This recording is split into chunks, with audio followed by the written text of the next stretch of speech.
Okay, IT, Effendi, can you please let people in?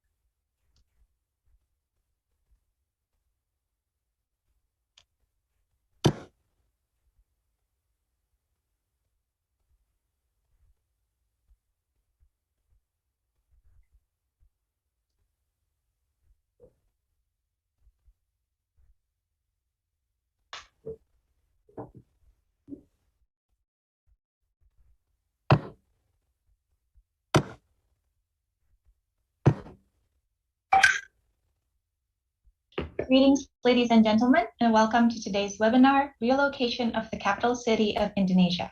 I am pleased to welcome all of you from all various parts of the world. Thank you for taking the time to join us today.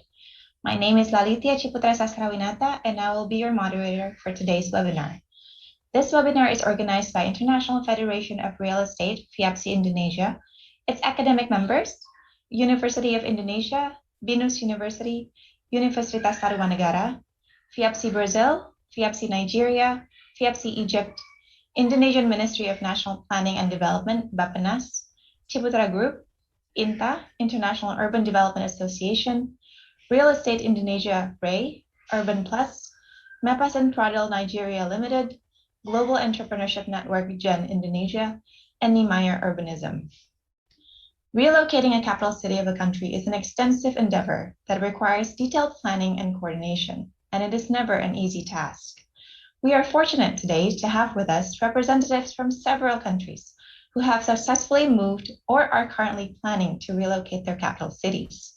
We will do well to hear their stories and learn from their experiences, both the success stories and lessons learned, and I'm looking forward to their presentations.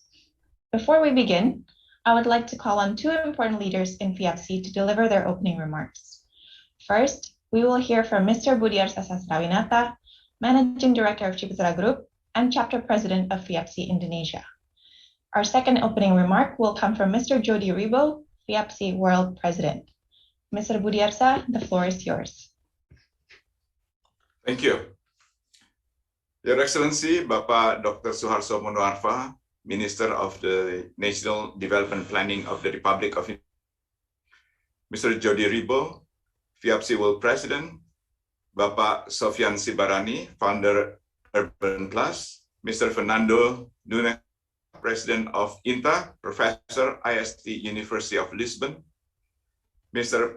Paulo Sergio Niemeyer, Founder Niemeyer Urbanism, Rio de Janeiro, Brazil, Mr. Victor Olusegun Mdin, Mepas and Prodel, Lagos, Nigeria, Mr. Abdel Nasser Taha, President FIABCI-Egypt, Bapak Rusmin Lamin, FIABCI Board of Director, REI, FIABCI, and INTA friends and colleagues, participants of the seminar, students, ladies and gentlemen.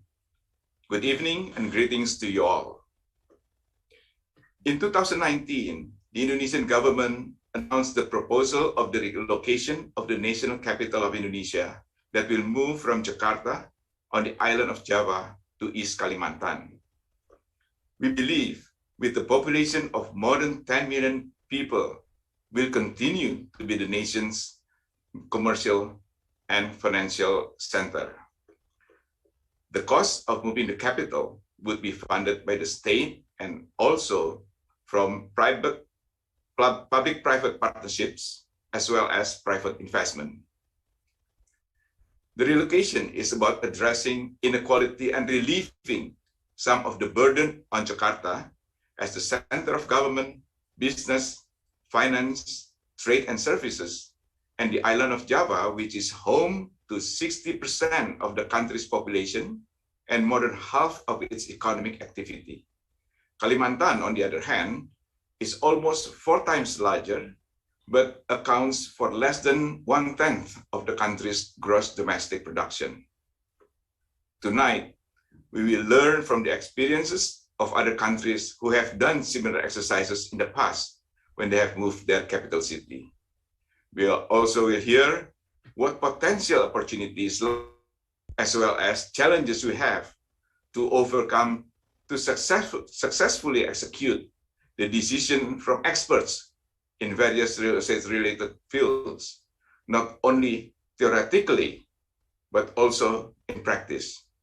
Thank you. Thank you, Minister Budiarsa, for your opening remarks. And now let us hear from Mr. Jordi.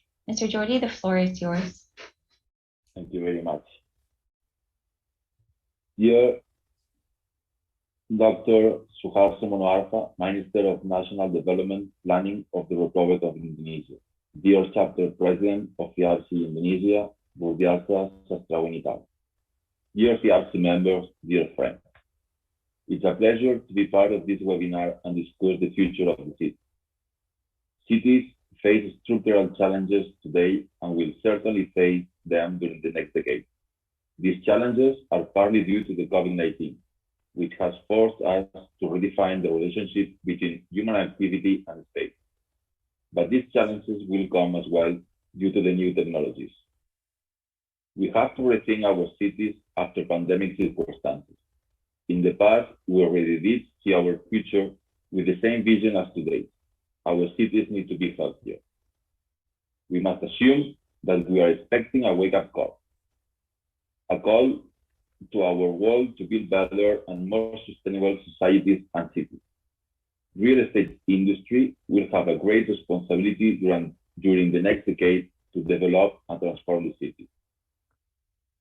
Political leaders and the real estate industry must have a better understanding of their cities, and they might approach the society to understand their needs. Today, we need to put more emphasis on sustainability issues than before. I do really think cities can convert crises into opportunities. Cities can lead the recovery from COVID-19 towards an inclusive, sustainable, and resilient development. Our society has changed its priorities, and today, where we live is less important than how we live. Once we spoke about urban models to make cities healthier, these new urban planning concepts are already being introduced to resolve the issues. For example, superblock cities, the compact city, car-free cities, and 15-minute cities, or a combination of these. All these new urban plannings have the same common principles: society and the people. The most common words today are the new life and the new change. This will make our cities to become stronger. It's obvious there will be some changes, especially the way that we act. Offices, retail, residential, and commercial buildings will adapt to the new era. Cities today need to become a perfect place where we will want to live a much healthier life. As I did say at the beginning, we are in a wake-up call for the cities to rethink their economic model. We must leverage new policies and technologies to make urban life more affordable and sustainable for more people. Cheaper and more flexible building methods, new mobility options, energy innovations, and more green areas will drive our cities to a new model of growth that emphasizes inclusivity, sustainability, and economic opportunity. Today, we move, we consume, and we live differently. That's one of the reasons why the next decade will be the decade of the real estate industry. We will be one of the actors of the changing world, and we will contribute with our skills and knowledge.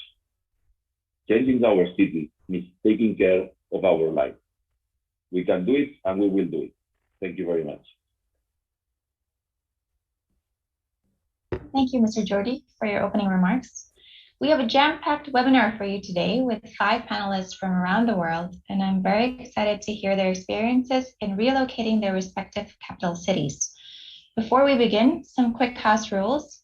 Please type any questions you may have in the chat section, and we will have a chance to go through them at the end of the webinar during the Q&A section. I know some of you are joining us via YouTube. Don't worry, our moderators will help compile them from there as well. Panelists, please be mindful of the time. I will also notify you about 1 to 2 minutes before the end of your 12-minute allotted time. And now, without further ado, please welcome our very first speaker, Mr. Sofian Sibarani, founder of Urban Plus, Jakarta, Indonesia. Yeah, hello, Miss Savitya. Can you hear me? Yes, we can. Okay. Hi, everybody, and thank you for the opportunity, Pak Budiarsa, and also all the fellow and friends and speakers, Mr. Jordi, also, and also greetings to Pak Suharso Monoarfa, our minister. And I would like to share using the opportunity to discuss and to share with you about the experience and also the design, the latest design of the capital city that apparently that last year, I think in 2019, Indonesia hosted some kind of a competition that we won as a first winner. And I hope that we can share a little bit more about our experience and also our design that can be discussed together. And I'm looking forward to hearing from you the lesson learned that and also the challenges and opportunity that we get from the capital city from others, and hopefully this will enrich us in the journey towards our relocation. And please allow me to use some of this time to show some of the animation and also presentation. Is that okay? Yes, of course.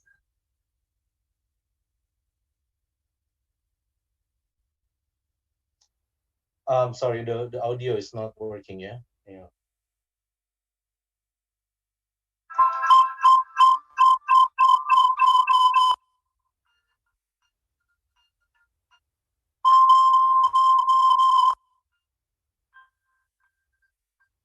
So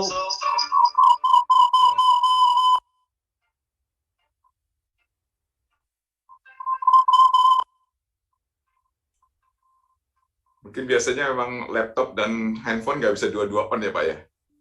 iya ya Pak.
Hello.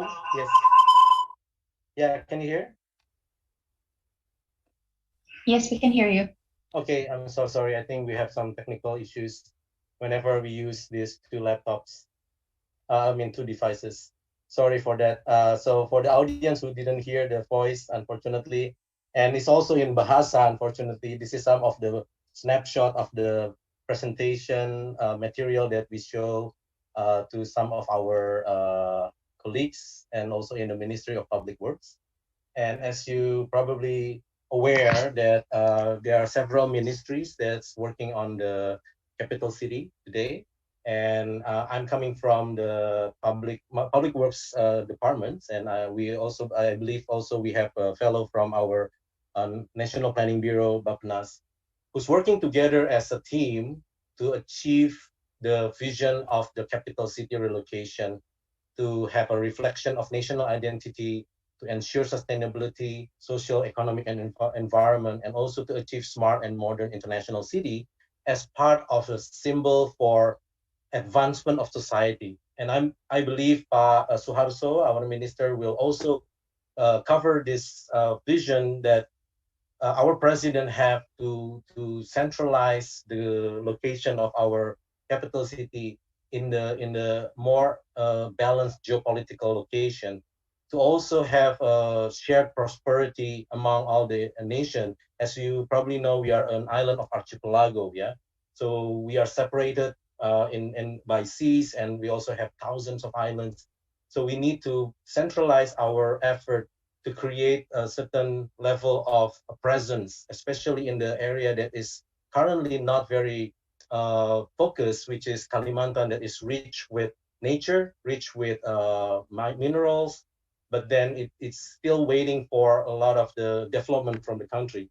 And back in 2019, the president hosted a competition, which we won among the 299 participants.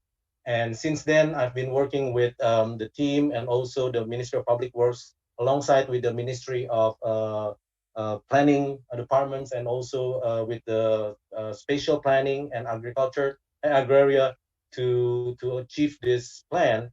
And we try to balance the relationship between, of course, the new city and also the city of Samarinda and Balikpapan, to create a super hub.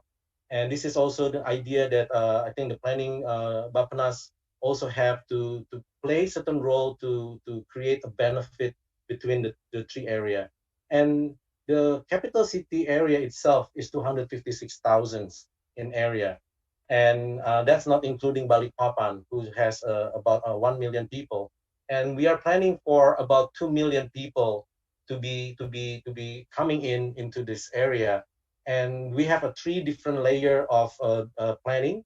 Of one of the metropolitan, which is 250,000 hectares, and we have also the 56,000 hectares, which what we call the clusters of the cities, that has 1.3 million. And then our main job right now is to create the core for the government area, which consists of 6,000 hectares of area, that we are planning about 300,000 people. And this is all plain green fields, especially in our core area, that not many population. We have some existing villages, but mainly this area is what we call production forests. Yeah, it's not really a primary forest. We do have some primary forests in certain area, but we selected the core of our government, which is the phase one of the development within very I would call available land that we can access. And we have mostly a production forest, but then we also have a very challenging environment where we have the nature that is become the setback for our development. We are also located in the near to the forest and also near to the mountain. And we try to create this model of forest city that also creates certain level of archipelago configuration. Hence the name Negara Rimba Nusa is formed. Negara is a government or a society or city. Rimba is what we present with forest, and Nusa is archipelago. All these three words all together encapsulate our idea for the advancement of the civilization that is represented by the city. And one of few of the principles that I think Jordi just now also mentioned about how we can embrace sustainability and care for the environment within this concept. So we try to really look after the forest first and develop the city while we already have the forest as our settings. We try to also become the leader of the pioneers for the research of the tropical forest. And we also try to create an approach on urban form. And I think this is some of our kind of like seminal or research endeavor to create an urban form that is mimicking the tropical forest. What we can learn from Borneo, especially Borneo is popular or known for the forest. We have the emergent, we have the canopy, understory, buttress roots, and how that can relate to our building and form and inspired us and push our boundaries and also push our technology to create and achieve a real sort of intimate relationship between man and nature. And with that, we try to use some of this wisdom to create the form of the city. And we also try to use performance-based urbanism using a KPI.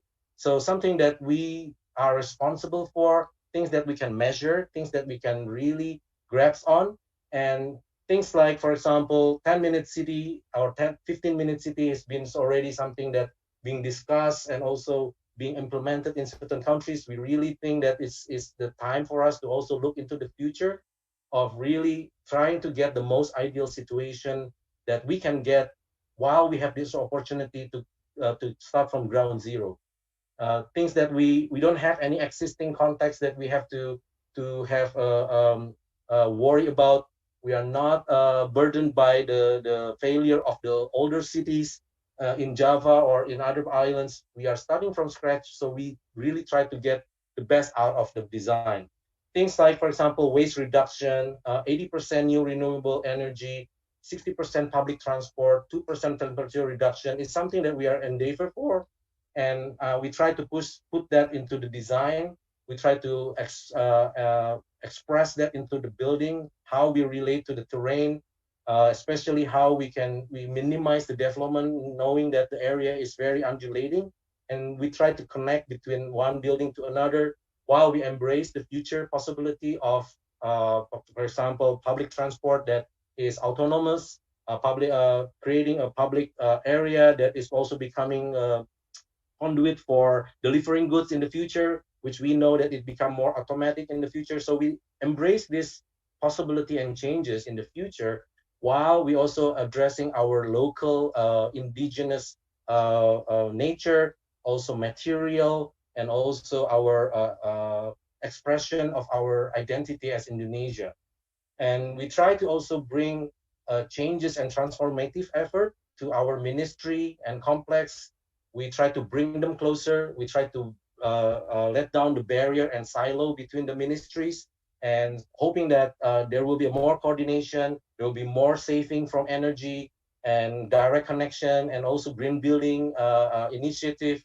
We also try to create an environment that you can walk, things that is rare in Indonesia. Walking is a luxury at certain part of Indonesia, that the city is not really pedestrian friendly.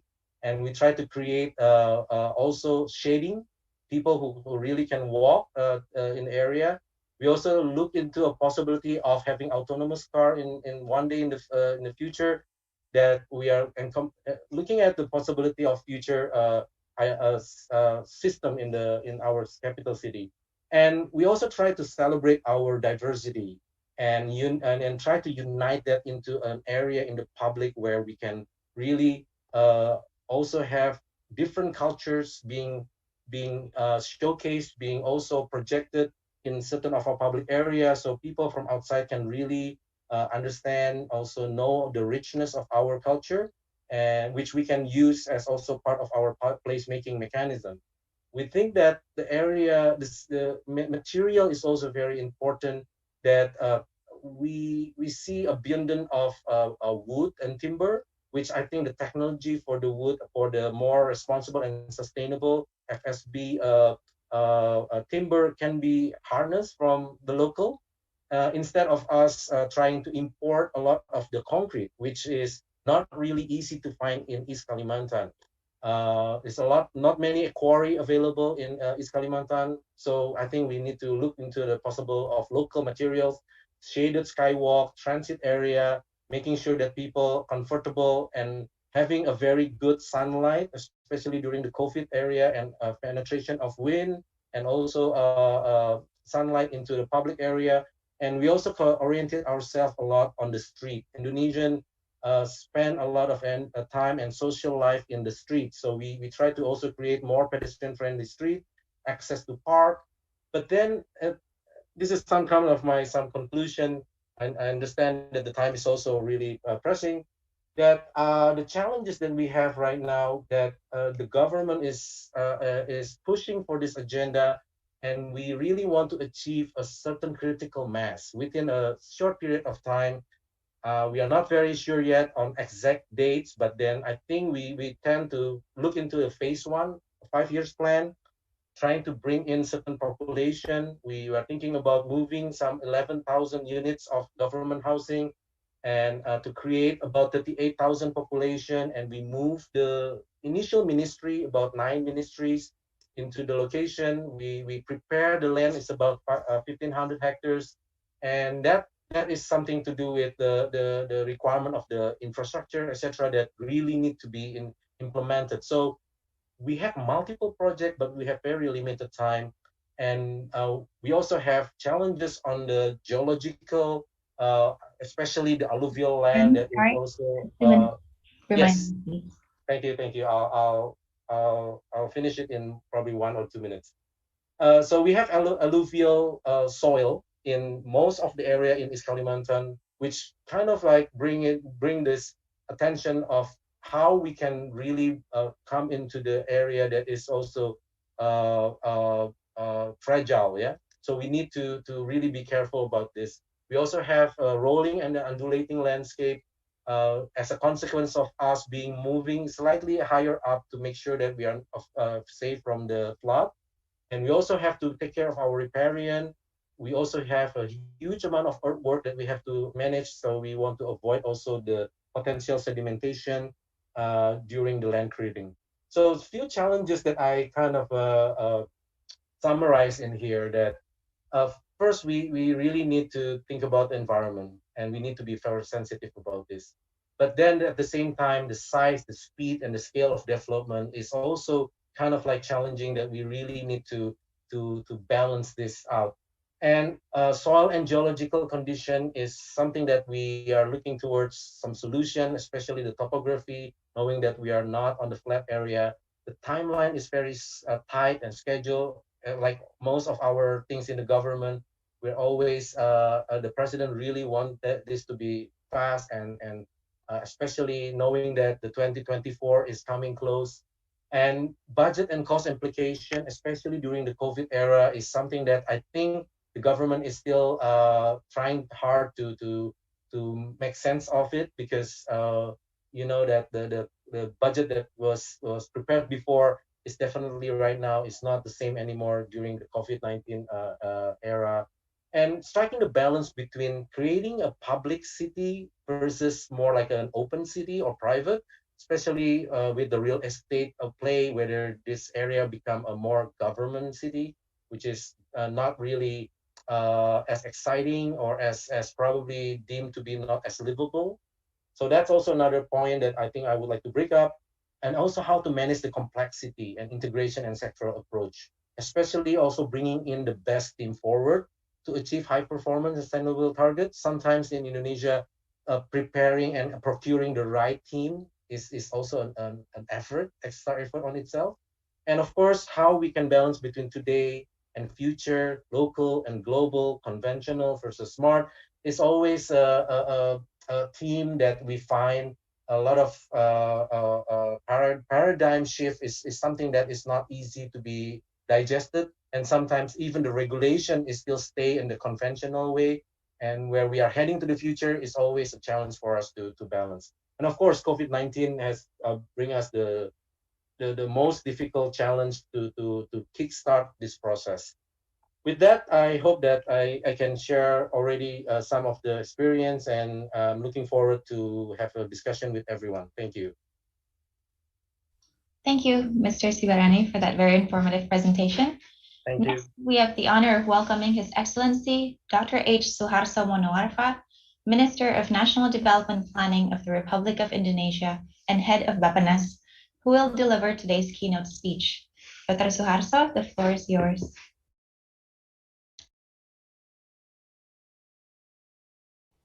Lalit, skip dulu Lalit, skip dulu. Ya, hold dulu. Ya. Okay. Apologies for that. Next, we will hear from Mr. Fernando Nunes da Silva, President of INTA, International Urban Development Association, and Professor of the Civil Engineering Department of IST University of Lisbon, Portugal. Mr. Fernando, please. Hello, good morning, and thank you very much for this invitation. I'm very pleased, and thank you, Budiarsa, for give me the opportunity to be with you and your minister and your government with this tremendous project, and a very, very interesting project. And I thank you very much, Sibarani, for his very nice presentation. I'm sorry because I don't knew that your work is already so developed that I have make some notes that are already responded by your project. That is very good. Sure. You create me a certain problem to now, but I think that could be I'm sorry. could be interesting to reinforce some of the ideas that you have presented now. I think that is, Of course. as one of our famous poets and intellectuals of the last century, in the end of last century, said once during the 40s of the last century, you have a very interesting phrase that summarizes most of our day-to-day challenge that we are facing. He said, when I was born, everything was already written about how to change life. The only thing that was missing is how to do it. Yes. And I think that is the big issue for a project like this one. We know by experience, we know by reading things, we know by contacts all over the world, and this is a tremendous opportunity. As we can see, we are more than 500 people following this webinar. We are participants for very different countries, and so we know how are the challenges, how are the issues, how are the things. The big problem today is how to implement them, and how to implement them in very particular situations. COVID-19 shows us how fragile human race is in terms of climate change issues, in terms of pandemic issues, etc. And so that is the big questions. I organized my small speech in 5 topics. What I call them the main issues that we have to respond. Some of them, Sibirani have already presented, so I'm sorry to repeat some of them, but no worries. It would be useful to reinforce those ideas. The first one is to define precisely what should be the functionality of the new capital city. I think some of the mistakes of the past is, and I know quite well Brasilia, and I know quite well the Cote d'Ivoire, Ivory Coast new capital city, Yamoussoukro. And I think one of the big issues is that when we try to build only, and I underline only, government and administrative city, the failure will come. We have to build a full city. It means that we should be a city with all other functions that a normal city should have for all different jobs. Because if you don't create this mix of uses and functionalities, the people will get out of the new capital city as soon as possible. So they go there during the week to work, and then they move out because they don't have all the vibrance of the normal city. So that is one of the big questions I think that we have to put in place. The second one that I see that you have already responded is the phasing and the targets. Is completely different that we are planning a city for about 2 million people, or we are planning a city for 5 million, or we are planning a city for 500,000 people like in Canberra in Australia. So that is very important to fix not only what are the target, the final target, or the target that we can see at this time distance, but at the same time, what are the different phases of the development. And if you allow me, I think that 30,000 inhabitants for a first phase, I'm a little bit skeptical about that. Less than 50,000 inhabitants is difficult to create a critical mass for the development of some economic activities for day-to-day life of the people. So I will suggest that we move a little bit more ambitious for the first phase. I know that that represent more investment for government, more compromise with the private sector, but maybe could be useful to think about that possibility. And I'm quite satisfied that you target for 2.4 million, because I think that that is a good size for a modern city, a size that can bring enough contacts, enough diversity that promotes innovation and that promotes a new challenges for the city of the future. I think that is a good target for the threshold. The third aspect, I think that it was very interesting response by the pictures that Sibirani showed us, is what is the urban structure and the morphology that we are proposing. And I think that we planners are, fortunately, we are returning to very interesting concepts that have been developed by the end of the 19th century and the beginning of the 20th century. And with the modernism and the postmodernism, we lost them. And I'm very pleased that we return with a new conception, but to the main basics principles of the good urban life. So this idea to have neighborhood units, but that of a new neighborhood units, what the Catalan people call the macro blocks, or our Moreno colleague calls the 50-minute city. It's very interesting, and I think that is the way that the city must be built. So we have to develop a kind of concept that mix two things. One is the macro grid, where inside we can develop the neighborhood units, and the other one is the linear centrality.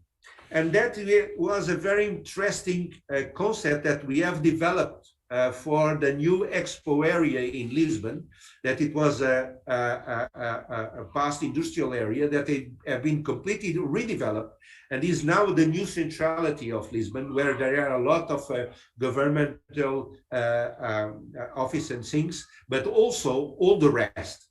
And that idea that we have a kind of a linear centrality with the major hierarchical functions are there.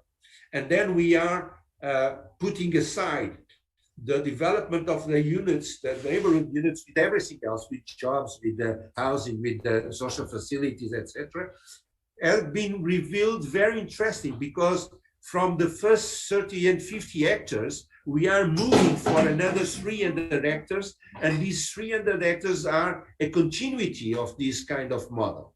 So that, I think, is quite important, is that the phasing of the city could be always coherent with the first concept of the city itself. And this combination between a linear center and the neighborhood units around in the macro grids is something that been revealed very powerful for the expansion of the city itself. And that is very interesting, because we can use it for defining since the beginning, like Ildefonso Cerdá, the first planner, urban planner, is the first guy that ever written a book calling urban planning and urbanization. That is very interesting in the 19th century. And he had the idea, when he planned the expansion of Barcelona, he had the idea that the city, if it was a success, it will grow much more than he can imagine at the time. So he developed a model in a very macro grid with some structural linear, like the diagonal and the main avenue that will be organized during the time. And what is important to see is that even now Barcelona is developing according to the principles of Cerdá of the 19th century. What is fantastic? How can we plan more than 100 years a city that's continue to be vibrant, continue to be growing, continue to be innovative, and to be adapt to the new challenge of our century. So that, I think, is very, very interesting to develop. The fourth topic is about housing policy and programs.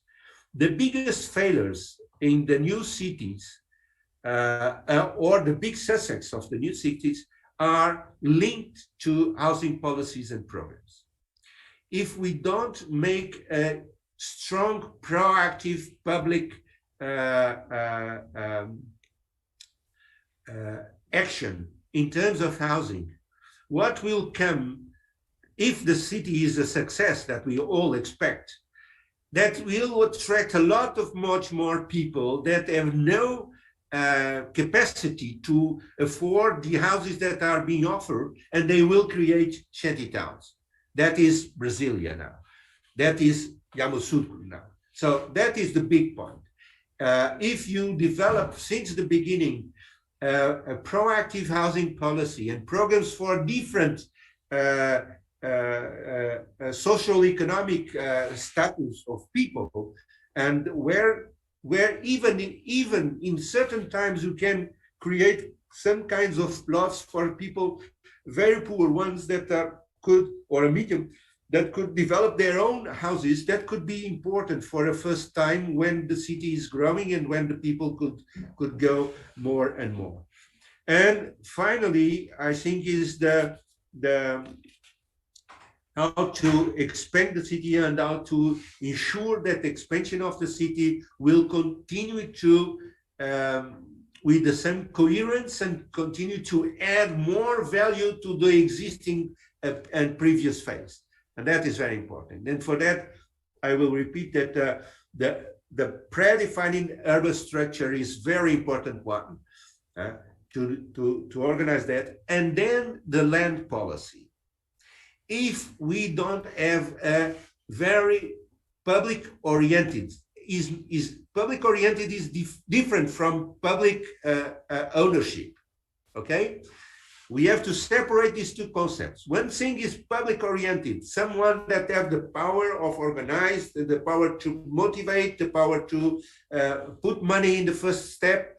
And the other thing is the people that build these policies, and their public and private partnerships or just private developments will take place and could take place and should take place.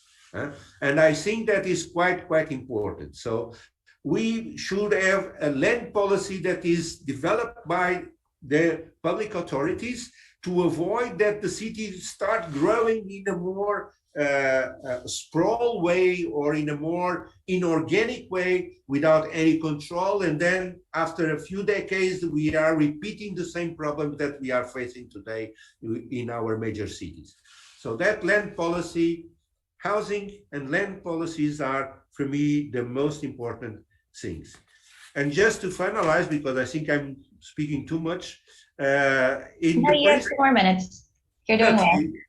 Thank you very much. You are very kind. About this forest city concept that I found very interesting and very challenging, I just talk about 3 of these 6 principles that you have in house. The first one is the low carbon emission cities. Okay, we have a huge a menu of areas that we can act. You have seen already there. I'm very pleased about there. And I just reinforce 2 things. One is less mobility and more accessibility. We have to move less in terms of motorized modes of transport, even electric. I don't care. We have to move less. We have to walk more. We have to bicycle more. And we have to move. That is one very important thing. And the other one is the circular economy. One of the experience that we have made in Expo is to reutilize garbage and reutilize energy, etc. And the construction of a new city is a very important opportunity to develop circular economy in the city. For the anti-sprawl development that I think is very important, I reinforce the idea of a public land policy. It's not to buy everything in the public money, no. It's to have a public entity with government and to develop the land, but that should be in public hands. If you don't have that, it will be a problem later on. the build of the city, that could be private. I don't care. It depends of the market. If the market is interesting, and Budiarsa know it much better than I, of course, that will be an opportunity to invest there. But what is important is that the investment is coherent with the plan and coherent with the idea that we have for the city. That is the most important thing for that event. And finally, the community involvement. I think that everybody now understands that in our very open society and very communicating society, if we don't involve the people in the discussion of their future, we will have social problems later on. And so I just suggest two or three things. One is something that we have developed in Lisbon municipality, very, very successful in the problematic areas, very problematic in terms of social and employment, etc. It was what we call the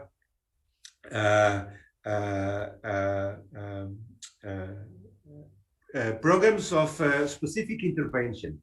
And we discuss with the people of the neighborhood what are the priorities of the public investment and what are the possibilities to develop partnerships with the municipality and the inhabitants to improve their quality of life. So I think that idea is quite interesting.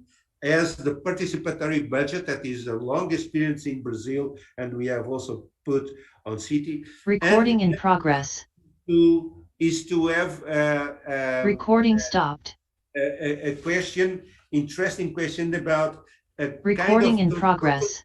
Council, where the different stakeholders of the city are represented, not to approve or disapprove, but to participate in the discussion and to give some ideas and inputs for the municipal and local authorities to develop the thing.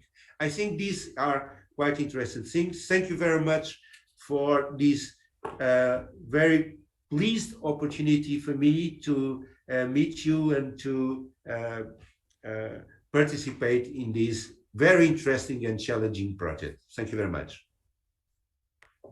Thank you, Mr. Fernando, for that insightful talk. Masih Barani, I hope you've been taking some pointers and guidance. Yes, thank you very much. Maybe other countries as well. Plenty. Yeah, thank you. I regret to inform everybody that unfortunately His Excellency Dr. H. Suharso Monoarfa had to leave on an urgent official matter. So we will unfortunately not be hearing his keynote speech tonight. However, good news to the remaining speakers, I will be allotting you a little bit more time for each of your presentations. Thank you to our two panelists that have spoken so far. Ladies and gentlemen, we're about halfway there through our webinar tonight. We still have three interesting panelists to hear from today. Next, we will hear from Mr. Victor Olusegun Emdin, Town Planner and Coordinating Consultant of Mepas and Pradal Nigeria Limited, Lagos, Nigeria. Mr. Victor, the floor is yours.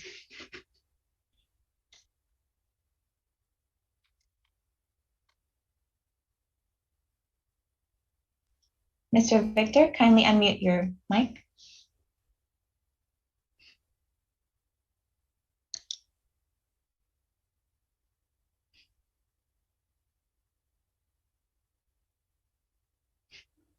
Mr. Victor, if you could please unmute your microphone.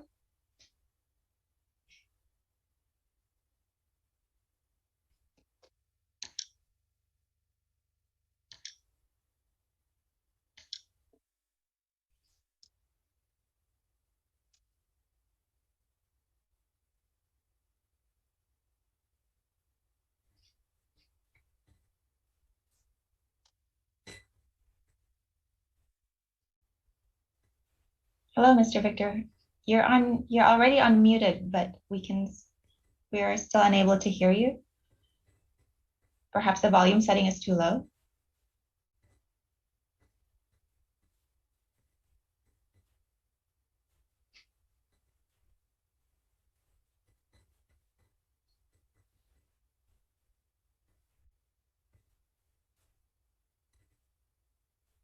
Oh. Cannot hear. Hello, Mr. Victor? Hello? Can you hear me? Yes, we can hear you now. Thank you. Okay. You hear me now? Yes, we Okay, can hear you. I greet everybody, greet the minister, all the panelists.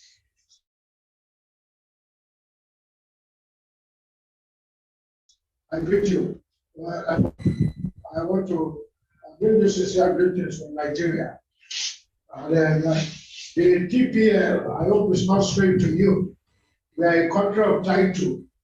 You are known by your profession. The TPL stands for town planning. And it's a pleasure that on this panel, I could be meeting Dr. Fernando. Is like the International Urban Development Association president. I thank you very much. Yeah. Now, the Nigerian experience in the area of shifting of capital, which I want to share with you. But before I go into it, I would like to congratulate you on that extensive well-done work on your new proposed city.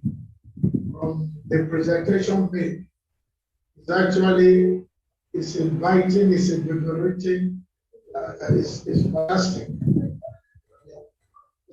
Nigeria started to consider the movement of its capital from Lagos to Abuja, a distance of about 379 kilometers between the two of them. This was at a time when it was realized that Lagos will not be able to continue to bear the burden of being the capital of Lagos as well as the capital of Nigeria. And also Lagos has been the major commercial nerve center, not only of Nigeria, particularly of the West African sub-region, and even in the economy of Africa. Lagos is a giant. It continues to experience inward migration. So by the 70s, the military government set up a panel to look into the possibility of moving the capital. The panel selected the city of Abuja in 1976. And the city of Abuja was declared as a new capital. It was a military regime, so it was in a haste to develop the new city. So it started with a movement around 1980, when the movement started in earnest. It was at that time expected to be planned as a city of maximum 5 million people. That was the plan. It was supposed to have a separate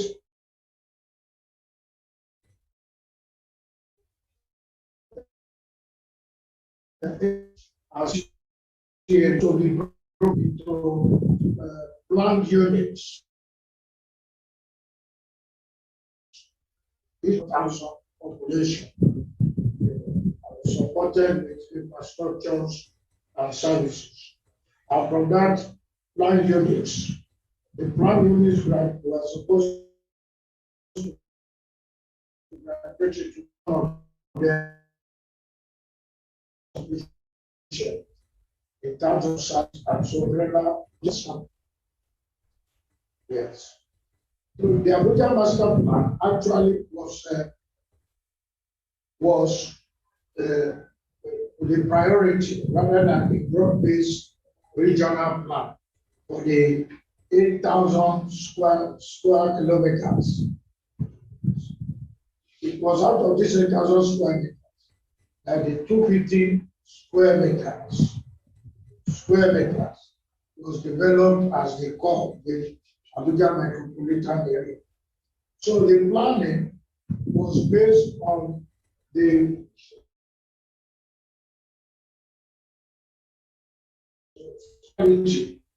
multicultural country. And one of the criticisms against Lagos was that Lagos was completely in one of the domain of the major tribes. So there was this clamor to look for an independent place that every Nigerian will have access to. That will not that can show you to belong to you. So Abuja was chosen. Abuja was also chosen for its good weather, good climate, favorable soil condition, scenic made up of hills to give it a picture. Just as we saw in your own, I was really impressed with the one of Java, that part of Java. You have left a lot of green area, planting it with nature. I hope it will turn out to be like that as you go along. However, between the period of 1981 to 2004, when Abuja was supposed to be undergoing development under a 5-phase program, problems began to show. The problems were mainly on existing or spontaneous developments.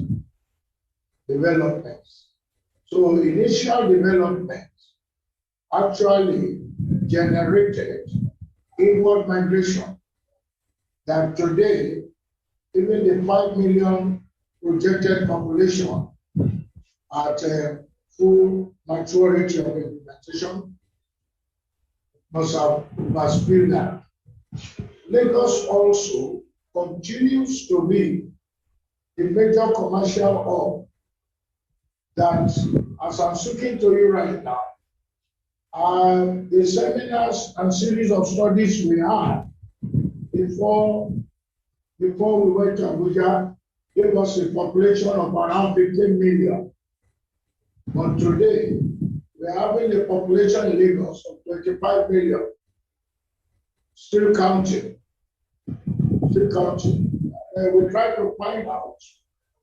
It has become very obvious that the economic reason, the commercial push, and the industrialization, the level of industrialization that we are. For example, we have a refinery that is being under construction now. We have additional seaports in Lagos. These are developments that are taking place despite the movement to Abuja. So Lagos now has 25 million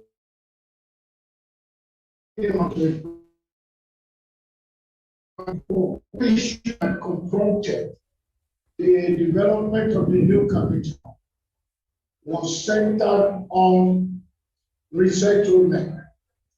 There were traditional settlements that were mostly farmlands, and now we have a problem that the initial development of phase 1 through phase 2 attracted such a number of inward migration, and the existing settlements continues to be unplanned. That by 2004, the authorities, that is the organ set up for the implementation of developing the new town, they had to carry out a review. That review was to make up for the shortcomings of the original plan, which did not or underestimated the problem of resettlement. So the major issue we're having in Abuja is resettlement. So if there are existing communities in the place of your proposed new capital, the lesson we have learned is that the planners should not be, it would be best to address the issue of resettlement even before development. That was a major fault in the Abuja Master Plan. The Abuja Master Plan was, and the decision was under a military dictatorship regime. So there was not enough time to plan. But now that we are faced with resettlement, we are experiencing 20 years of democratic rule, and Nigeria, as part of the global community, issues of resettlement have to be in line with globally accepted standard. United Nations Human Rights Commission, that you cannot carry out its projects partially or completely without addressing the issue of resettlement, which was not properly assured. So in the development of Abuja, the major problem there is that of resettlement. A total number of 850 settlements were discovered to fall within the Abuja regional area, which about the Abuja master plan area, the host muted. I'm trying to correct. Are you hearing me? Yes, we can hear you. Sorry, I muted one of your devices because I think it was causing an echo. We can hear you fine. I've upped the volume. Okay. So in 2004, there was a review specifically to address the issue of resettlement and to assess what has been done. In that review, resettlement was considered in various forms. We needed to study the typical nature of the 800 settlements that were affected, particularly the 200 in the major activity Abuja metropolitan areas. Under the resettlement issue, various options have been considered. One of the most considered was the issue of relocation, because the original plan of the 70s had recommended that everybody should be moved away and the land should be vacant.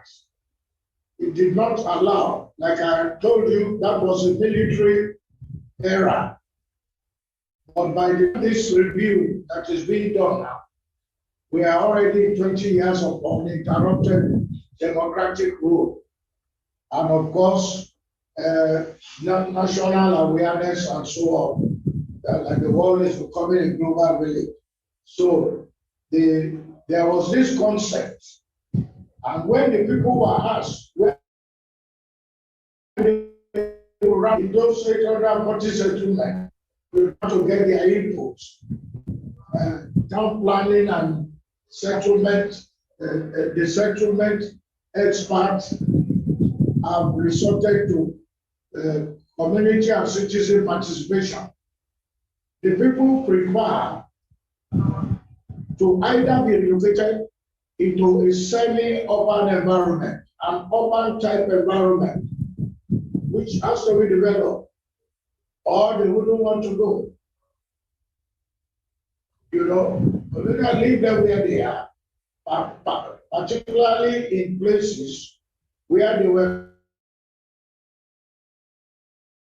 close to their as displacement and loss of their base of livelihood. But we must give kudos to the planning authorities. They are trying to battle the issue. Relocation has not been successful. What has been partially been successful is another strategy, which I will call integration. Integration also has not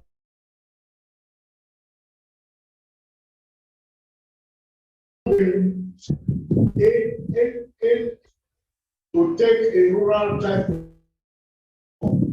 of houses of thatch roof with modern buildings. So with that, it was difficult for integration to take place. Another idea is the idea of amalgamation. In that of amalgamation, settlements were made to come together, and then they share services. Hello, they are not reaching again. Where is this problem? Hello, are you hearing me? Yes, we are. And a gentle reminder, Mr. Victor, kindly wrap up. You have a couple minutes left. Pardon? Yes, okay. I can hear you. Amalgamation has been because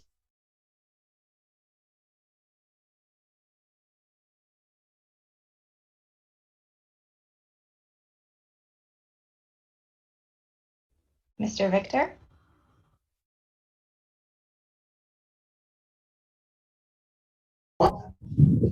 in recent times, however, the whole issue of resettlement is being the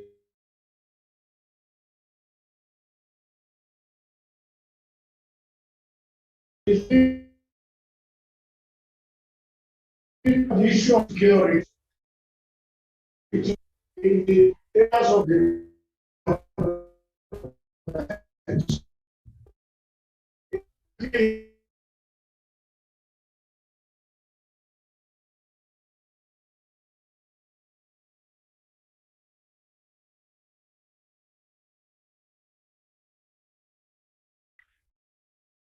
Mr. Victor? Apologies, everyone. I believe we have lost Mr. Victor. Let us wait a couple minutes to see if he comes back. Otherwise, Mr. Abdel Nasser Taha, I will move on to your presentation next.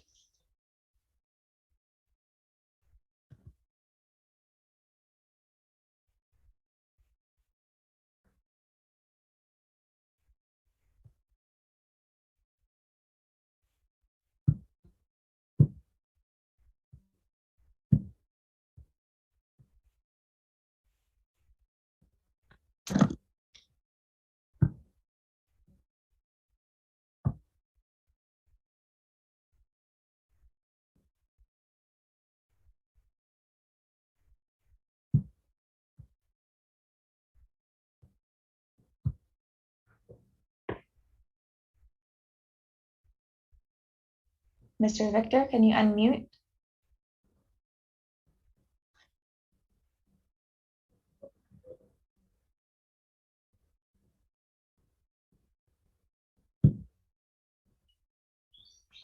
Okay, I think to avoid further delays, if we can just move on. Mr. Abdel Nasser Taha, President of FIABCI-Egypt, please give your presentation. Hi, everybody. I want to thank you first, Mr. Budiarsa, for preparing this very, very interesting and nice event to discuss a very important topic where I think it will be very fruitful for everybody. Second, I want to thank you also our world president, Mr. Jordi, attending and supporting such events and activities. And where we started by talking about what to do from Sibarani, a quick presentation about the city and how to do this very big development by Professor Fernando. Talking about what and how to do it, I want to start giving my experience about this topic. We started this interesting project in Cairo, building a new administrative capital, 2016. It means from 5 years. It was great for me and a big pleasure to be the head of development for this amazing and large size mega project supported by the country. And the challenges was extremely high. I will give you a very quick 1 second the presentation.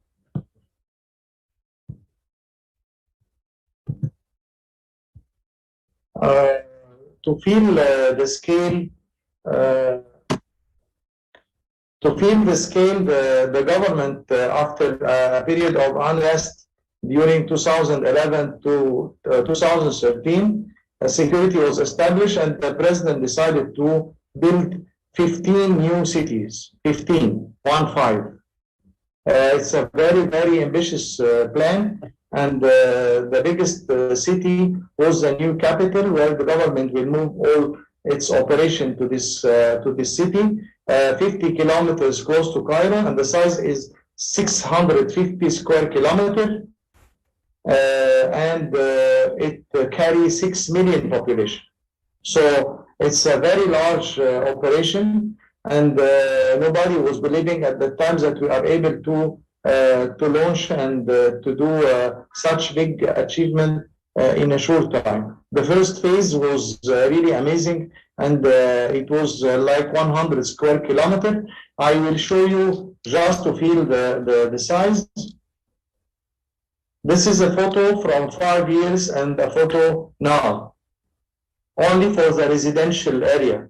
This, what we see in the residential clusters now, is more than 100,000 residential units. And this is the governmental cluster. There was nothing from 5 years. Today's it is ready for operation next month in September. So it was a big challenge. It was a plan. Now it became a reality. We never expected to reach this point at so fast. And the real game of this game is speed. And the government and the political support was really huge. I was happy to be head of development during the launch of the company. It was created. I will talk about the business side and the political side more than the technical side, because it's very important to get some lessons from it. And the heart was a CBD. This CBD is almost built 60% now. This is the ministerial district. It's 70% built, and it will operate starting the first operation next month. This is the new parliament. It's also, it will work within at the end of this month, and the president office, which is the biggest supporter to the operation of the city. What I want to say, not from the technical side, one of them at the right is already built, and the biggest one, it is one huge record over the world, and it's under construction, and it will be operational also next month. This is simply a very small and fast introduction about how big is the operation among, as I told you, 15 cities. I want to talk about the strategy, political, and business side, because we have a lot of experts in the technical side. But at the beginning of the launching it was launched as a company to manage this operation. And there is several forms of launching such big operation. It could be 100% public, but the government launched it as a private-public operation, but in form of company.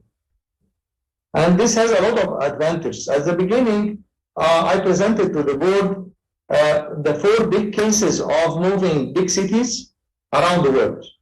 One of them was the most successful in Putrajaya, and it was a lot of lessons we have taken from Putrajaya, especially at the business side. Another in Abuja, like our colleague Victor from Nigeria was explaining, there is a lot of lessons learned in moving from Lagos to Abuja. One of them is Astana at Kazakhstan, and the first one was New Brasilia.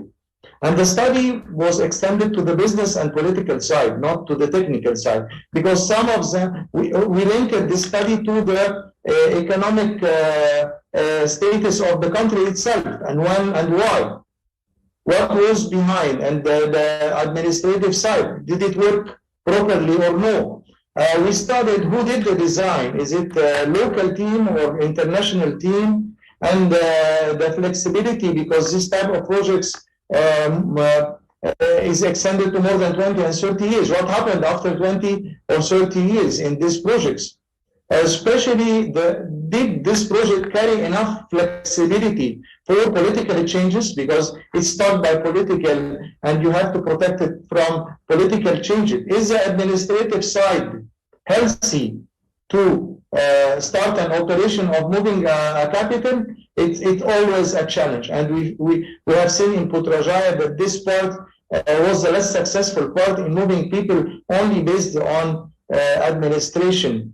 But the other side, when they started the operation in Putrajaya, they started by the business and clustering the financial group of administration, and both of them went very successful. I think this exercise is a lot of time, but I highlight that the political side is extremely important for the ignition and the start. The stability for against any political change is extremely important, and you have to protect the project from changes in political strategy. The third one, I think the most important and healthy base to build a new city is the business side. The business concept has to be extremely clear and neat. And it not only to make money increasing land value and gaining money from it, but to fuel the continuity and the stability and the sustainability of the project to grow. So at this stage, you have to put a very clear strategy of growth, and behind it, how to protect it from a list of risks, changes in strategy, in political, in admin, in financial side. So if the project is healthy in and sustainable in the business side, I think it will continue, it will last for longer time. And we can spend a lot of time talking about the experience in many cities in this side specifically. Another side is I see that there is a very important side and character in the new city of Indonesia, the new capital, is the forest part, the vegetation, the integration with nature. I think they give an entity and a different identity to this location.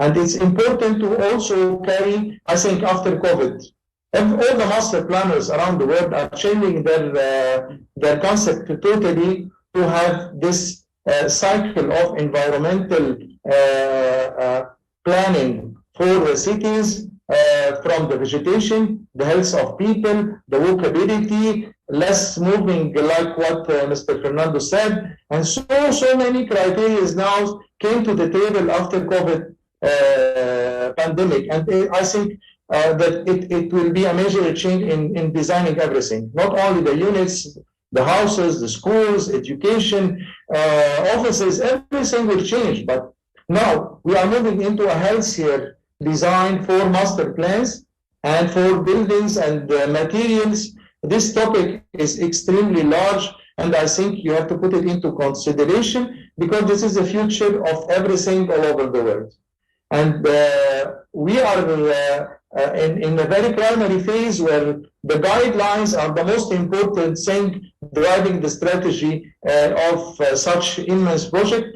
I think the people who are behind are responsible of doing a very, very immense big operation, and we are very happy to help in giving them the experience behind. And every single line you will do, it will last for 20 years, 30 years, a very, very long time. It will affect people. And we all know in FIABCI that the urbanization is the biggest industry and the biggest challenge now we face. Artificial intelligence also in the operation carried a lot of importance in the design of the new capital in Egypt and in all cities now. And I'm personally in contact about what is the latest in artificial intelligence to drive, to market, to operate new cities, and it's a big player behind the creation of new cities.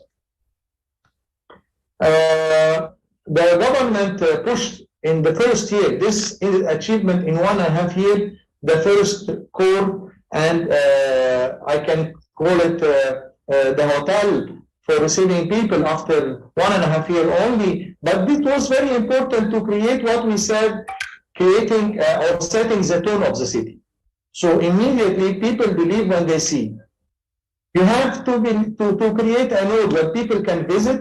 All the activities start from there. People will believe when they see fast growth and a node for presenting the city like any big project. But I think at the level of city, it's very vital to let people feel and set the tone of the new city, and which carry a momentum. You need to build a big momentum, not only in the country, but in the surrounding for people to come and invest. You need to build trust and feel the tone of the new city and attract people to start and invest. Because if you encourage people to invest and finance and believe in the city, they will come and they will fuel what we see, what we said about the fueling the momentum and the growth of the city.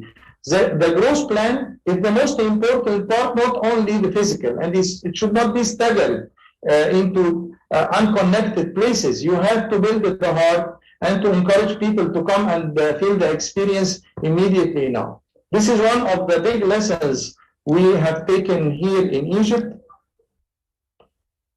Immediately after this, the private sector came after 2 years, start taking plot, and this is only some examples.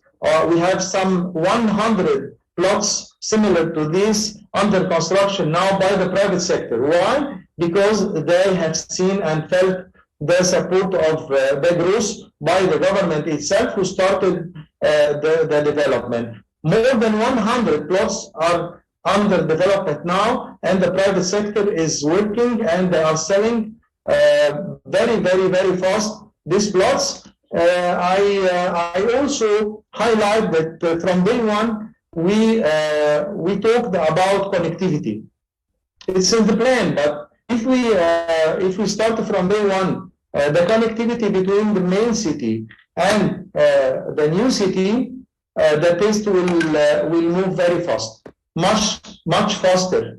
There is the operation for the monorail connecting Cairo with a quick connection will operate after a few months, but this is very light transportation and very quick transportation. Another high-speed train is coming, connecting Cairo to the new city and going to the Red Sea east and to the north coast fast. This is a bigger project which will take 3 years, but at least during the operation and starting next year, we will have 2 lines of electrical transportation, the high-speed train and the monorail. What is most important is to connect, and faster is to connect people by cars.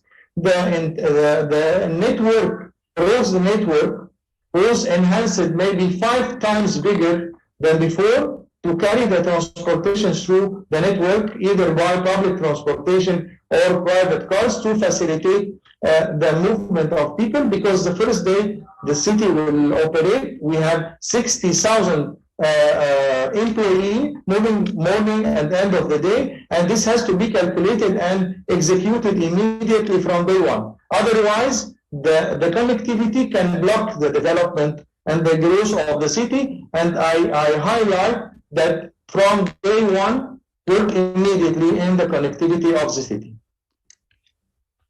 Mr. Nasser, 2 minutes reminder, please. Yes, sorry.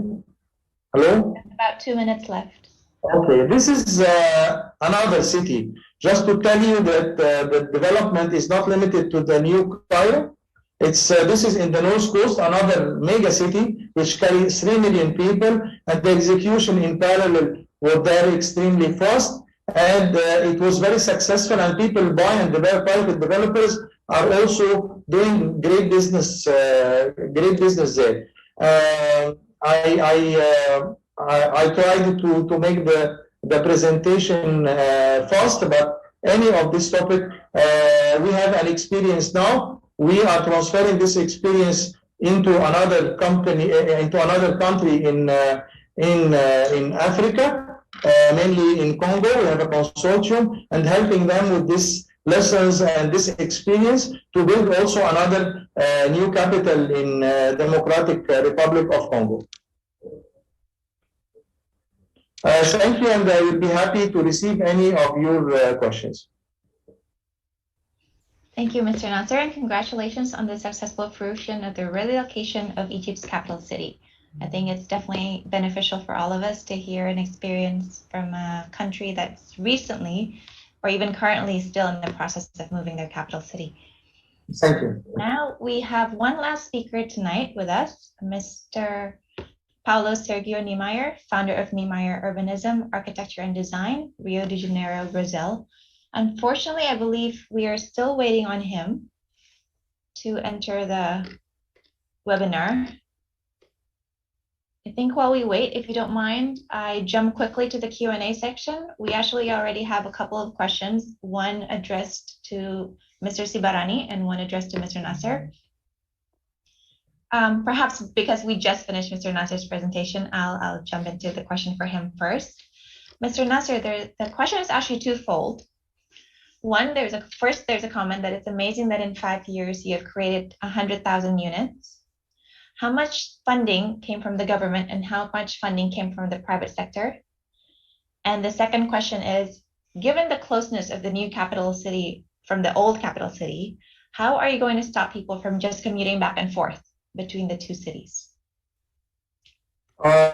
Those two questions are extremely important because moving people is not an easy issue. That's why the government only built 100,000 units. Some of them are subsidized. Some of them are on market price, 30 or 40,000 with a different quality, open market and open price. And as I told you, also the government all over Egypt, they created in last 5 years more than 300,000 units everywhere. So the subsidies is the first degree, and the private sector is the other side of the price range for people. Even there is villas and compounds and so on, and a lot of commercial places. The question about moving people, it's extremely difficult to move people because when we build a city, it's a socio-economical project. It's not a building. It's not. People cannot leave their country, their houses in Cairo, for example, their wives and kids and families, and maybe his mother or whatever, to move to the other, to move and live to the and stay resident in the other in the new capital. He has to move. So we have a percentage of people which will move every day, a percentage which will gradually get residence in the new capital, and so many other sectors. The government is subsidizing the employees, the governmental employees, the admin employees, and encouraging them by direct money subsidies to cover the cost of transportation. Because the issue is the cost of transportation mainly, but gradually they will move. And what will encourage, and this is also one of the most important, if there is activities, economical activities inside the city, you will find that the growth of movement of people as the residency will grow faster. We made a plan about how fast a city can grow and how we can inject more energy to the growth, because we have to calculate all this by transportation and also by economy. You have to create economy for everybody. You have to create business behind. So education, new universities, new medical centers. You have to create a lot of economical activity to encourage people to move. I wish I can very soon invite you to visit the new capital. Thank you, Mr. Nasser. So I've been told that Mr. Paulo has finally joined us. So last but not least, I would like to welcome Mr. Paulo Sergio Niemeyer, founder of Niemeyer Urbanism, Architecture and Design, Rio de Janeiro, Brazil.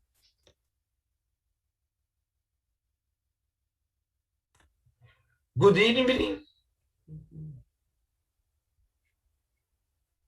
Listen to me. Yes, Hi. we can hear you, Mr. Paulo. Hi, Mr. Paulo. Good evening. Mr. Fernando, if you don't mind, perhaps if Mr. Paulo requires help in translation, if you could assist him. Okay. Thank you. Worry. Bom dia, Fernando. Bom dia, Paulo. Prazer. Prazer falar com vocês. Aqui no meio desta grande conferência com gente de todo o mundo. Que legal, né? É, incrível. It's amazing. I'm sorry about my English because I stay in Portugal a few days and I come back to Brazil later. And I don't because I forgot my plane because of a problem in Portugal. And my English not good today. Então, I asked sincerely, encarecidamente, to help me because my English not good today to make a good conference. But I speak a little. We're happy to have you. Here it's a morning. Good morning to everybody. I'm working a minimal presentation. I'm working with Oscar. A few. Everybody listen. Yeah. Yes. Está ouvindo bem. I try to Can hear you. I think so to try explain a little explaining. Fernando, if I said something wrong, I asked to Fernando to correct me. Okay. Okay. Okay. Sorry about some words. Bem, I'm working with Oscar many years and live with him. And we made many projects together, and I take care of his projects and buildings. The last ones, it's more frequently, né? And we nowadays every time because many interesting and full time we have many people at all many countries about discussion in his office to architecture and urbanism of the Brazil and the world. And I grow up in this time, in this moment, in this place.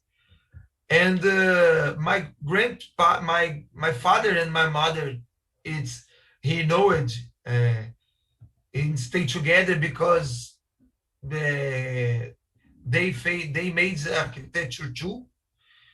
And to me, architecture it's very important. And normally, I not had other chance to doing other thing, I think. And when I stay in the entrance in the university, I try to make something different. But I saw only architecture and urbanism in my front of. And then to me it's very important to stay with him because it's very rich the life with Oscar and the people and the people join with us every day. Presidents too, like Venezuela, Cabo Verde, Japan, Cuba, every time. But the architecture and urbanists too. and we view the many different possibilities to think how to doing in the world. And this is very important to me because I saw it's very great opportunity to change the something in the world. And I made it with him in 2010, Institute Niemeyer, when me and him are president, and I presented today. And now we made, Oscar is my president, honor president, and I'm a president, de facto president, usually. And we made a very important things about the studies and discussions about the urbanism and cities in Brazil, more usually. But we made two forum Niemeyer, and it's possible to make another someone in final of this year. Niemeyer Mundial Forum. And this forum, we invited any people in the world to stay together a few days to discussions about we made important, but not only architecture and urbanism, because we think in the institute is important to Fernando, difundir, como é que se diria? To diffuse, to sprawl ideas. To sprawl to college, conhecimento, college? Knowledge. To sprawl the knowledge of those cars, but not he's thinking about architecture and urbanism, but how to the people and the men, its position, your position, the man in the world, in front of the problems from the life, the society, countries, and everything. And this forum the institute is like that, to sprawl this life, Niemeyer life, and Niemeyer thinking. Mr. Fernando. And I think it's very important.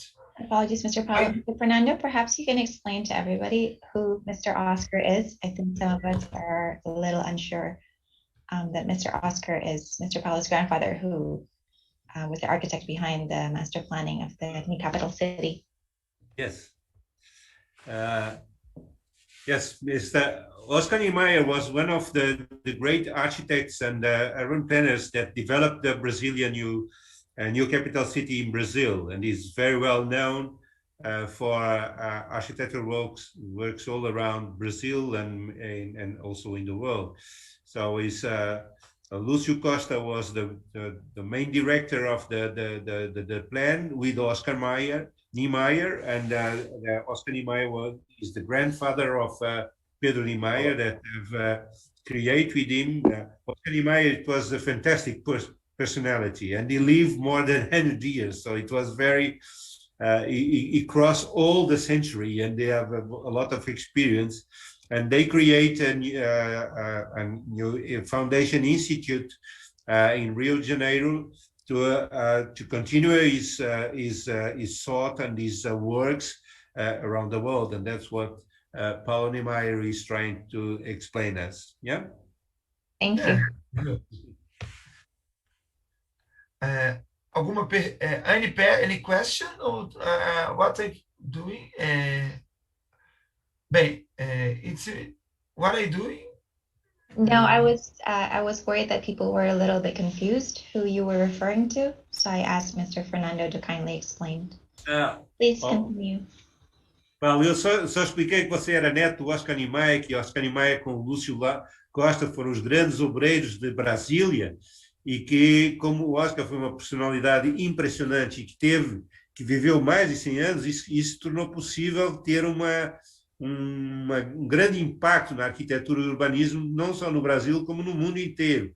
E que você, sendo seu neto, ainda criou com ele em vida a Fundação e Instituto Niemeyer, que difunde o seu pensamento e a sua obra continuada pelo mundo fora.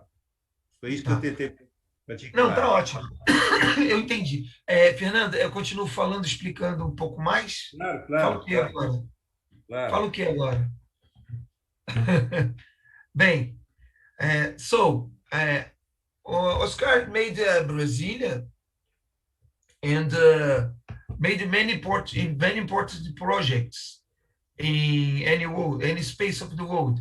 He made Constantine in Africa. He made Tripoli, an important fair in Tripoli.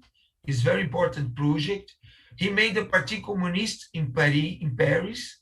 He made Le Havre in Paris. He made Bolsa do Travail in Bobigny. He made many projects in the world, and recently he, in final of his life, finished important cultural center in Spain, Cultural Oscar Niemeyer Cultural Center in Avilés. Any projects from Oscar is important because he made a project or trace or his structure. This structure is finally the architecture is there. But it's important because Oscar have a singular architecture and singular thinking. His life and his architecture is very coherent. Coherent? It's coherent. Because he thinking the simple life and the simple man and the simple people is more important to join any people in about inside. He made someday he liked read books in library and livros,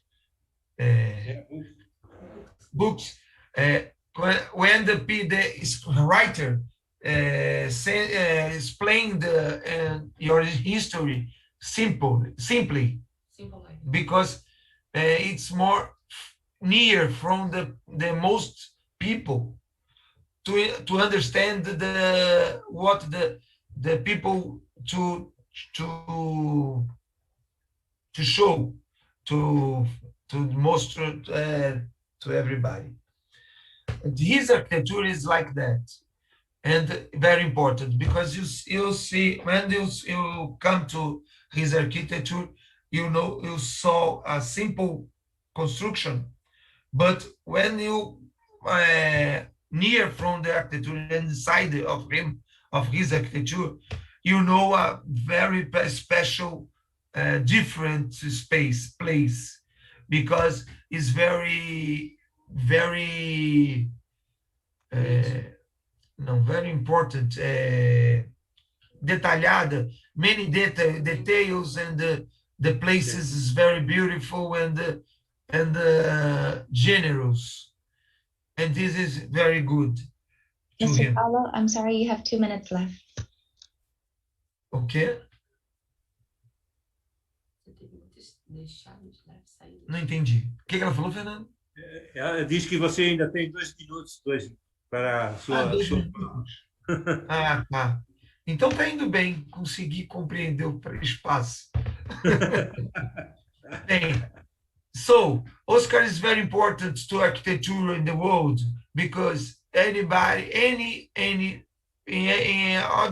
many places of the world, any architects study Niemeyer, because Oscar is a paradigm. Oscar broke with architecture made all all his time. Has one architecture in the world, and then Oscar coming and change this architecture, and his influence is very important to any important architects on the world today, like Zaha Hadid, Calatrava, Potsdam Park, Tadawando, and others.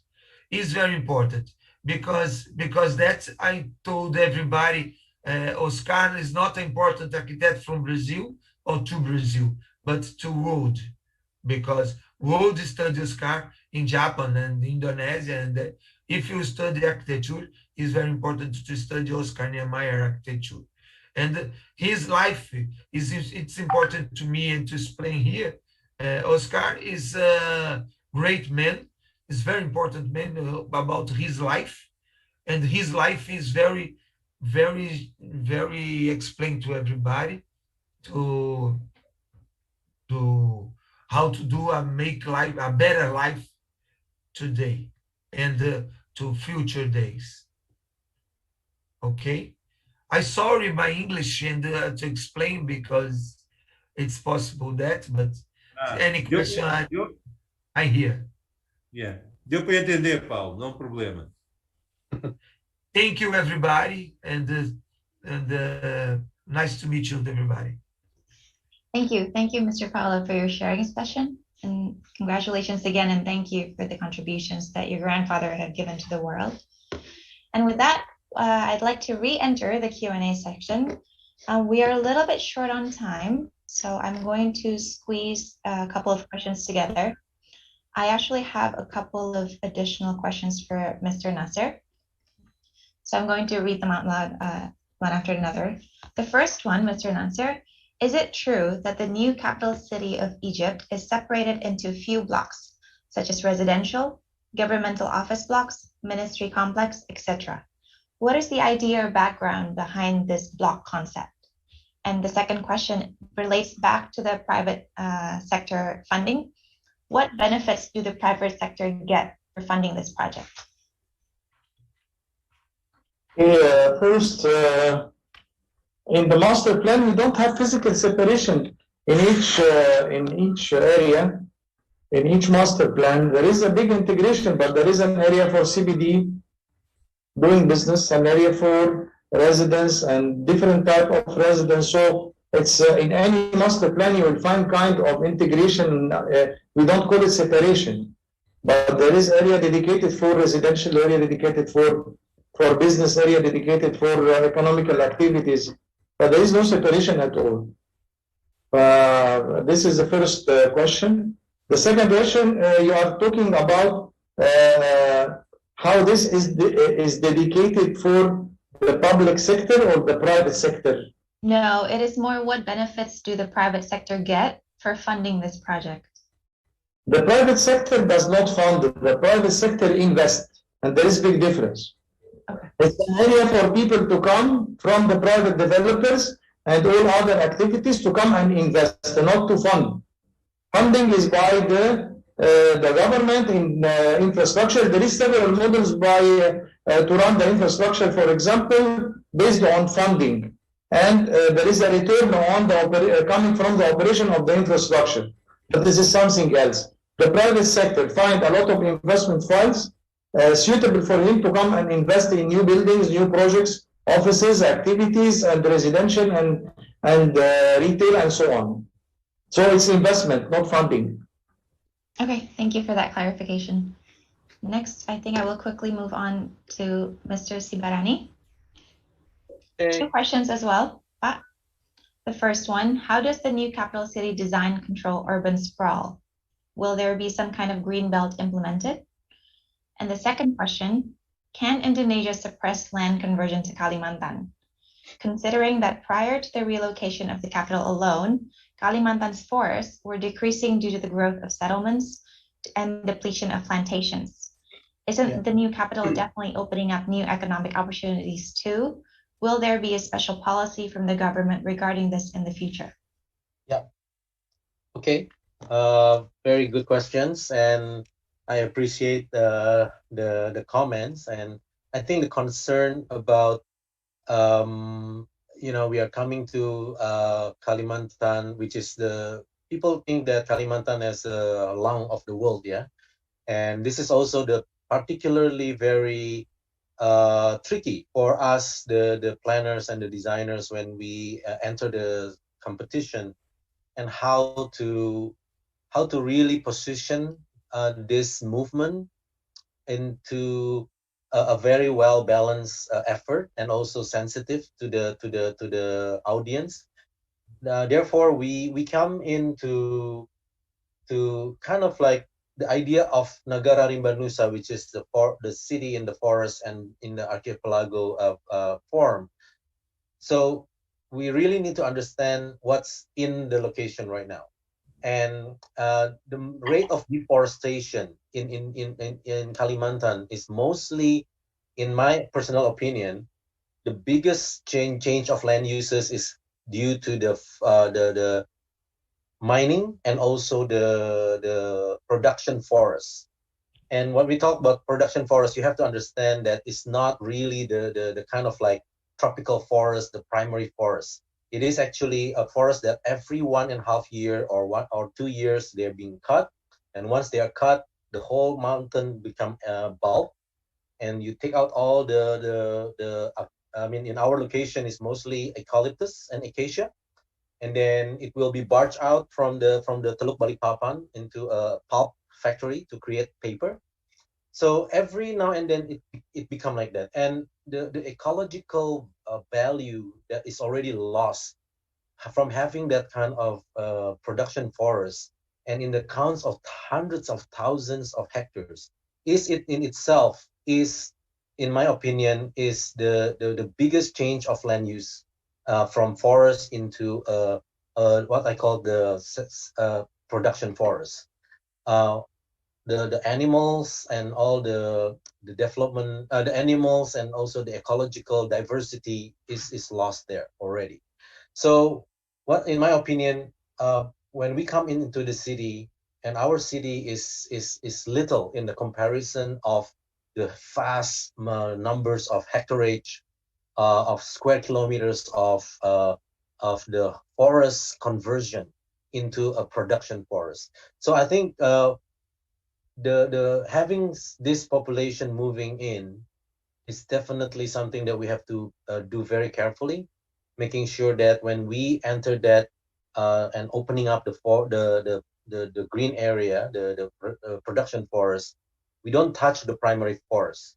So one of the planning principles that we have is we only touch 30% of the area, leaving the 70%, which is originally right now is production forest, and convert that, reforest that into a real forest.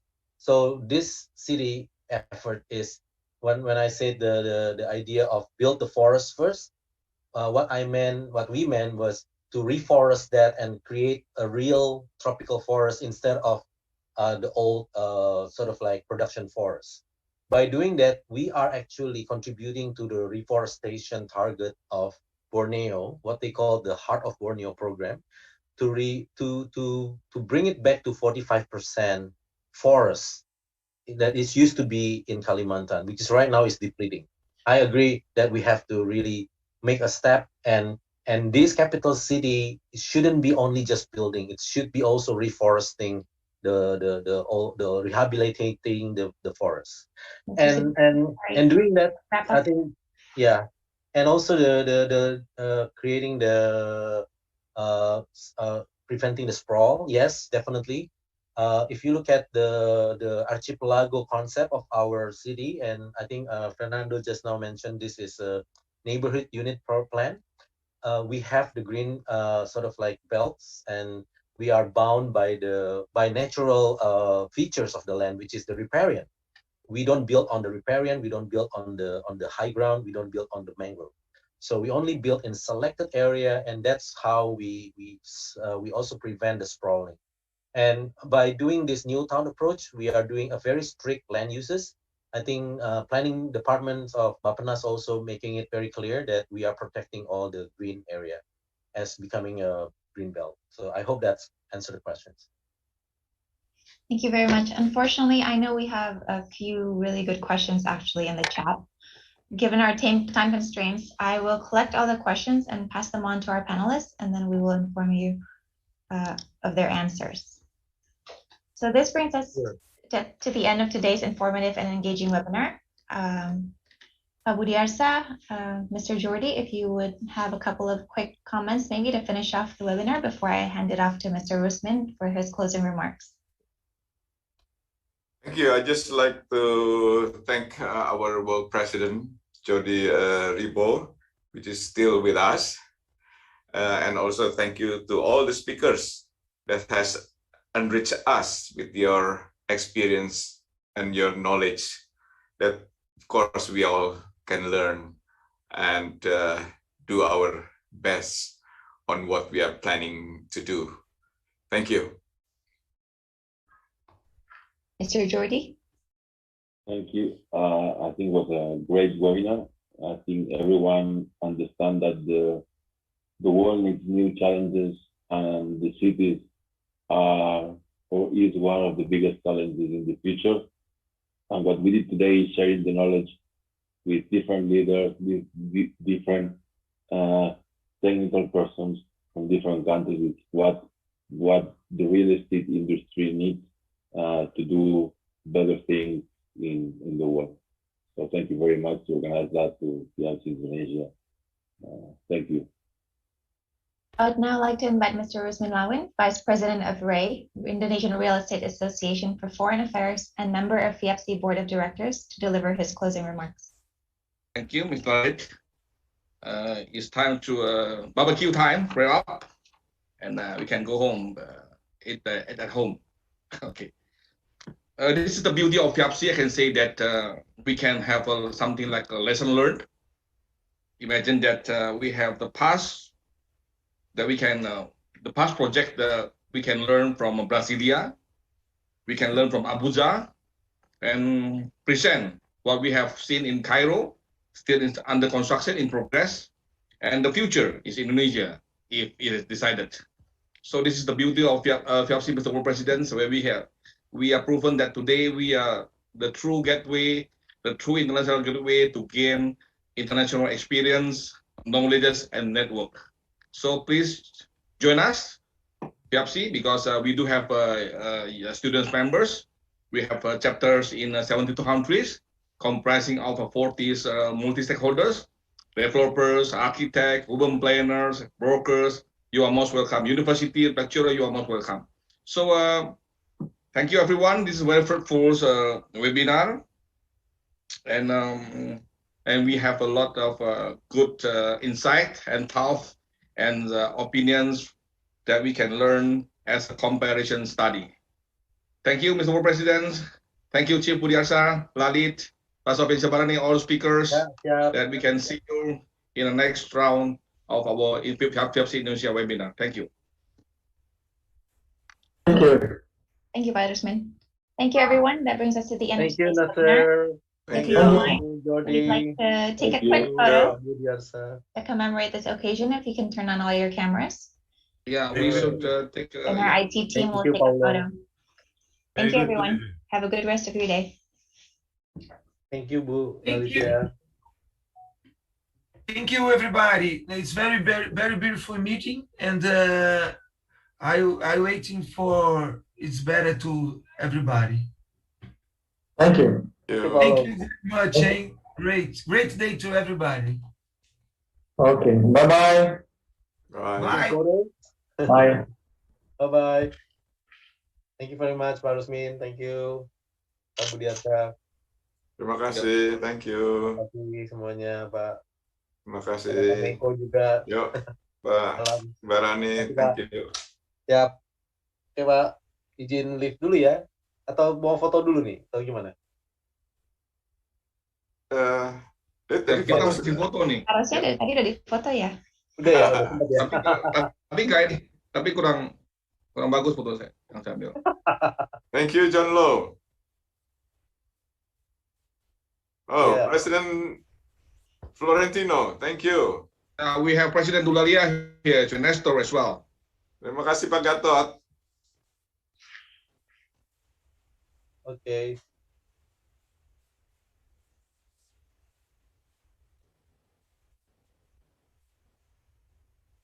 Oke, thank you semuanya. Saya pamit dulu ya, Pak. Ya, terima kasih. Terima kasih. Terima kasih. Bye-bye. Terima kasih semuanya. Terima kasih Pak Budiarsa and Lalita make very great moderator. Your leadership and moderating is very great. Congratulations. Thank you, Pak Gatot. Ya, saya Thank you, lihat Pak ya Gatot. Pak Budiarsa mau izin